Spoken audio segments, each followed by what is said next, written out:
But here's what I understand today, is that tough times shape us. They shape the economy, they shape business. They get rid of the bad things and they open the door for new things. They help us build character and discipline and wisdom and patience and gratitude.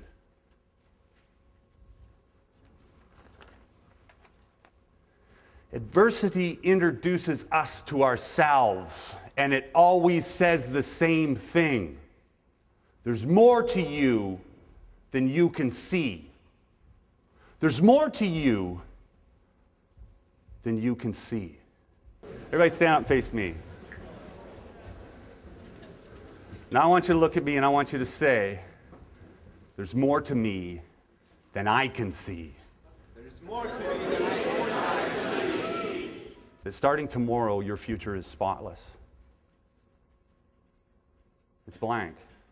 It's what you create in today that's going to determine what it looks like tomorrow. I learned that failure is never final and that the past does not have to dictate who we are, but rather it can be a catalyst to who we want to become. I stand before you as one of the greatest failures that ever met success. Yeah.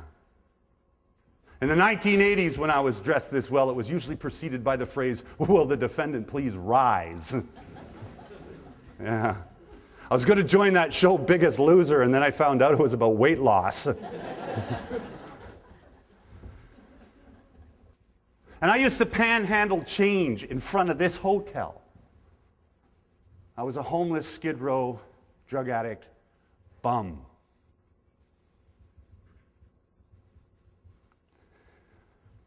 I was one of those guys that had that scruffy beard, the yellow teeth, and the shopping cart. Kind of guy that when you see coming, you want to kind of go the other way. 7 blocks from here is the Georgia Street Viaduct. It separates BC Place Stadium from GM Place. And I used to live underneath that viaduct. And at nighttime, I used to tie a piece of twine around my ankle to my shopping cart so that nobody would steal my stuff. Now, what does that have to do with an economic conference? Nothing and everything. You see, friends, each and every single one of us in this room is going to go through adversity, challenge, and change in our lives. We go through it every week. We face it at home, we face it at school, we certainly face it in the economy. You see, friends, I can tell you the story of the loser, but that's not what my story is. And it's not even the story of the survivor. It is the story of the resiliency of the human spirit, the spirit that lies inside each and every one of us. That when faced with adversity, challenge, and change, we find a way to rise above it. And I remember always having that entrepreneurial blood that sort of raced through me. When I was 4.5 years old, I started my first business. Yeah, it was a Kool-Aid stand.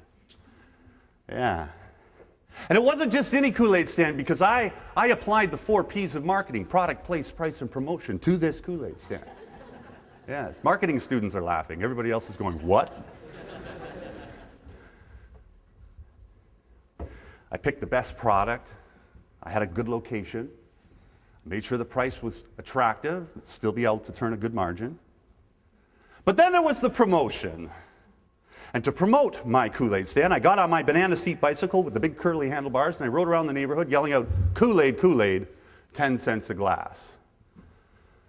And I did this every 15 minutes for about 2 hours. Finally, Mr. Cornell, who lived around the corner, sent his son Michael over and bought all my Kool-Aid because the poor guy wanted to have a nap that afternoon. In the old days, they said he's a thief. Nowadays, they say he practices creative accounting. And I remember being told when I was a kid, you know, "You're stupid. You'll never amount to anything. Shut up. Sit up straight. You're a dummy." And so when the opportunity presented itself, I started getting high when I was 9. By the time I was 15, I had cycled out at home.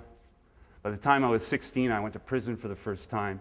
By the time I was 17, I was using drugs intravenously. And by the time I was 18, I was living in downtown Vancouver In 1989, I walked into a bar and I had no money.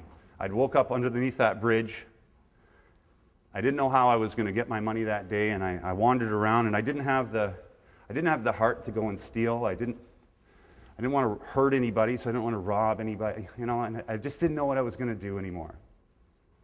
But I was wearing these really good pair of boots. It was the last possession I had that was really worth anything.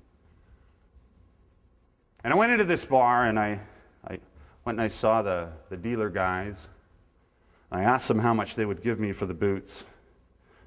We agreed on a price. I gave them the boots, took them off my feet, and it was late December, around the 19th.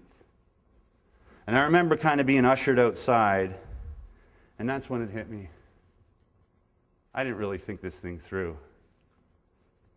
It was windy, and it was cold, and it was December. And all around me was the festivity, was Christmas, and the lights, and the carols, and all of that. It wasn't like that in my world, and I found myself walking up East Hastings Street with no boots, no home, a high school dropout, addicted to drugs, and I said to myself, how did I get here? I'm a good kid from a good family. I don't remember saying when I was a little boy, when I grow up, I want to be a dope fiend.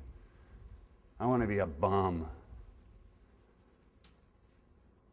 And the only merciful thing about that night, friends, is that the streaming rain hid the tears of shame that flowed from my face.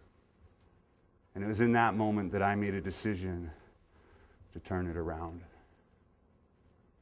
Now, I believe that change happens in an instant, in a moment. It takes a long time for that change to come into effect. But it's when we finally get to that place where we want to make a choice or a decision, and we can begin to move towards that hope, that dream, that goal, that vision that we have. And the universe conspires to help us succeed. I was tired of paying the high cost for low living, and I just wanted something different. The species that thrive and do better are those species that have the greatest ability to adapt to change.